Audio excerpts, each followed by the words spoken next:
Al menos 10 palestinos murieron en asaltos del ejército de Israel este miércoles en el norte de la ribera occidental ocupada. Las autoridades israelíes justifican que las acciones son para hacer frente al aumento de ataques mortales que vinculan a Irán. Con esto nos vamos a meter ahora en vivo en CNN Redacción. Hay que decir que Hamás llamó este miércoles a una movilización general y a la resistencia. Pese a los continuos roces, las conversaciones para un posible alto el fuego en Gaza continuaron esta jornada en Doha, Qatar, con la presencia de negociadores israelíes y de Hamás. Desde Jerusalén, Saleh Mergui nos va a ampliar la información. Sal, bienvenido.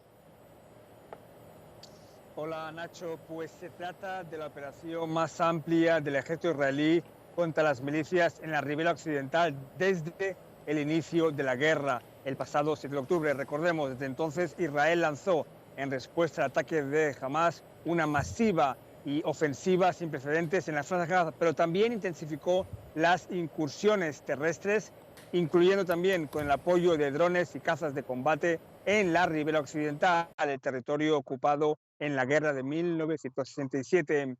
Pues esta operación empezó esta madrugada con numerosas tropas que entraron básicamente en 3 campos de refugiados feudos de Jihad y Hamás, como son el campo de refugiados de Jenin, el campo de refugiados de Nur Shams, cerca de Tulkarem, y el de Farah, cerca de Tubas. Israel afirma que hace esta operación, que puede durar varios días, para desbaratar las infraestructuras terroristas, todo tipo de explosivos, y para evitar que Irán cree ahí una plataforma para atacar a Israel, como ya lo hizo en Gaza o lo hace en el Líbano. Los palestinos, por su parte, denuncian que ha sido un ataque, una agresión al pueblo palestino. La autoridad palestina que gobierna ese territorio ha pedido a la comunidad internacional que presione al que llamó como gobierno de extremistas en Israel para que detenga lo que llama agresión integral al pueblo palestino. Jihad y Hamás también han afirmado que sus efectivos han logrado neutralizar a un tipo de avance israelí y que hubo combates durante toda la noche. Fuentes israelíes afirman que todos los muertos palestinos esta madrugada eran milicianos de Hamás y de Jihad Islámica. Así pues, estamos a la expectativa porque, por supuesto, estas incursiones, esta ofensiva militar va en paralelo a la ofensiva en la franja de Gaza y a la tensión creciente con la milicia libanesa Hezbollah en el norte. Nacho. Y decíamos, en paralelo a esta situación, algo que actualizamos cada día juntos, Sal, las conversaciones de paz, ¿cómo siguen? ¿Qué novedades hay al respecto? Pues Nacho, me encantaría darte una buena noticia y decirte que hay un cambio, un avance importante, pero en esos momentos todo sigue a la espera. La única novedad, se puede decir que la negociación se ha trasladado del Cairo a Doha, es decir, la capital de Qatar. Una delegación israelí ha llegado esta tarde a Doha para seguir la reunión de trabajo con Egipto, Qatar y Estados Unidos e intentar acercar posturas respecto a Hamás. Recuerda, Nacho, que Hamás rechazó la última propuesta puente presentada por Estados Unidos a considerar que se desvía de su propuesta original y permite a Israel tener alguna presencia militar, por ejemplo, en el corredor de Filadelfia, tal y como exige Netanyahu, y Hamás exige que la tregua, que también incluiría la liberación de los secuestrados a cambio de presos palestinos, pues este acuerdo incluye, dice Hamás, y exige la retirada completa de todas las tropas de la Franja de Gaza, Nacho. Bien, Saleh Mergui, con estos dos asuntos tan pero tan relevantes, lo decimos cada día en nuestra agenda internacional, seguiremos actualizando la cuestión a medida, por supuesto, que vaya llegando nueva información oficial. Sal, muchísimas gracias. Y mientras los mediadores de Estados Unidos, Qatar y Egipto continúan trabajando para cerrar las brechas y alcanzar un alto el fuego en Gaza, la tensión permanece latente en el Medio Oriente. Días después de que Hezbollah e Israel intercambiaran algunos de los ataques transfronterizos más intensos de los últimos años, las autoridades estadounidenses esperan que la amenaza de un conflicto de mayor envergadura entre ambos bandos se haya evitado, al menos en el corto plazo.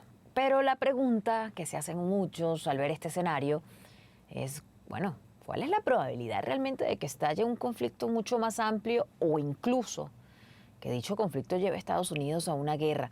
Lo conversamos con nuestro colaborador Jorge Dávila. Miguel, Jorge, buenos días para ti. Y haber dado este reciente intercambio de ataques entre Hezbollah e Israel, ¿qué tan probable es que el conflicto se extienda a una guerra a gran escala en la región? Bueno, yo creo que es muy probable. Es muy probable. Eso lo declaró el general del ejército norteamericano, que fue rápidamente a Israel a propósito de estos ataques de Israel, porque el que atacó fue Israel, previendo un ataque mayor, pero Israel ha sido consistente en atacar a países árabes, en atacar a Irán, es decir, provocar asesinatos quirúrgicos o medidas de guerra quirúrgica. Y en esto yo creo que tiene un papel importante, muy importante Estados Unidos en si se desata una guerra o no. Tenemos dos puntos calientes en el mundo, uno es Ucrania y otro es el Medio Oriente, la guerra de Gaza e Israel. Y Estados Unidos, sobre todo en el caso de Israel, es el que provee las armas. En otras ocasiones, hace un tiempo, creo que fue cuando Eisenhower sucedió algo parecido a esto, nunca tan violento como ahora, porque las armas han aumentado tanto del lado de Israel y su organización casi perfecta, y del lado de Hezbollah iraní, que es un grupo patrocinado por Irán. Entonces hay más historia, más armas y sobre todo el terrible ataque, la terrible guerra que hay en Gaza, que el propósito de Netanyahu, del grupo de israelíes que dirigen el Comité de Defensa, el Comité de Guerra, dicen que quieren acabar hasta el último de Hamás. Eso yo desde el principio pensé que era imposible, porque tú para terminar una guerra tú no tienes que terminar con el último enemigo. Eso me indica a mí que hay detrás de estas acciones una política ulterior de Israel que el mundo en general rechaza, y que Estados Unidos podría parar sencillamente no dándoles más armas a Irán. Ahora, lo que pasa es que al parecer la influencia de Israel sobre el gobierno de Estados Unidos es muy grande y eso no ha sucedido hasta el momento. A ver, Jorge, estabas hablando precisamente de Estados Unidos y la preocupación que muchos tienen es qué tanto protagonismo o problemas podría meterse a Estados Unidos ante lo que está pasando y los movimientos en las últimas semanas. ¿Hay posibilidad realista de que esto lleve a Estados Unidos a una guerra y a una situación quizás como la que vimos al comienzo de los años 2000? Bueno, yo creo que puede ser hasta peor, porque Israel es un país que ilegalmente tiene armas nucleares proporcionadas por Estados Unidos. Él nunca ha dicho eso, pero amenaza. Y los países de alrededor presumen altamente que lo tienen, aunque ellos nunca lo han revelado públicamente.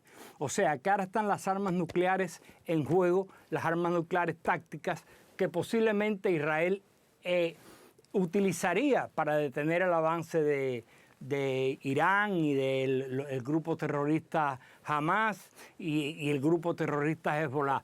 Ahora, ¿qué es lo que sucede? Que también, como Estados Unidos está ayudando a Israel, Rusia está ayudando con menos conocimiento de la prensa, con menos manera de divulgarlo, está ayudando con armas sofisticadas a Irán y dice que no va a cejar en esto. Y no creo que haya proporcionado armas nucleares, pero sí le ha dado modernos equipos de rechazo a los cohetes. Y también China se ha involucrado en esto y también le ha dicho que los va a apoyar si hay un enfrentamiento con Estados Unidos, que es muy posible que lo haya. Hay que decir que Irán no tiene armas nucleares, pero puede obtenerlas fácilmente de Pakistán, que las tiene. Claro que eso lleva un tiempo y no creo que haya sido ya efectivo porque se hubiera hecho público. Pero la situación es muy difícil en esa región. Y el general norteamericano que fue allá, que parece que aplacó lo que era el principio de la gran conflagración, dijo, bueno, vamos a ver cómo responde ahora el agredido, sin decir quién ha sido el agredido, si fue Hezbollah o si fue Israel. A ver, por último, ¿cuáles son los principales obstáculos, Jorge, que enfrentan los mediadores de Estados Unidos, Qatar y Egipto para lograr el alto al fuego en Gaza? El principal obstáculo al menos? El principal obstáculo son soluciones o medidas que lleven a el término de la guerra en Gaza. Hay argumentos muy fuertes en esto, que la guerra lleva ya ahorita un año, han muerto más de 40.000 civiles, por lo menos en el último reporte que yo leí habían habido 10.000 niños fallecidos, tienen que haber fallecido más, y además 10.000 niños mutilados. Esto ha cambiado negativamente para el pueblo de Israel y para el gobierno de Israel la visión de su problema en el mundo. Y hoy en este momento la nación, bueno, las personas que se preocupan por esto, se preocupan de hasta cuándo va a terminar el carpet bombing de Gaza. ¿Y qué va a pasar? ¿Cuál es el futuro? ¿Cuál es el segundo paso después de esto? Hay mucha desconfianza y te puedo decir que, por ejemplo, la declaración Balfour, que fue la que dio inicio a esto, estipulaba que no debía haber peligro para pueblos que no fueran judíos. Cuando en el 2017, cuando hicieron la declaración Balfour en Inglaterra, se especificó esto. La tengo aquí, pero no te la puedo leer porque sabemos que estás corto de tiempo. Pero todo el Oriente Medio está complicado. Arabia Saudita ha dicho que no va a ayudar a Israel en el ataque. Jordania no lo ha dicho porque además esos países están los gobernantes están desde el punto de vista de la población en el hilo. ¿Por qué? Porque la opinión de la población, no quiero decir que sea verdad o mentira, pero generalmente la opinión de la población influye en un gobierno democrático, sin decir que Egipto y Arabia Saudita tienen un gobierno democrático. En Jordania también los tienen y le están diciendo que son ese lenguaje de puppets, de muñecos del gobierno israelí de y marionetas. de Estados Unidos, porque Estados Unidos está una marioneta. Entonces, la situación es dura. Yo creo que si entra en la guerra va a afectar a Estados Unidos. Gracias por acompañarnos, Jorge Dávila Miguel, con nosotros en Café CNN.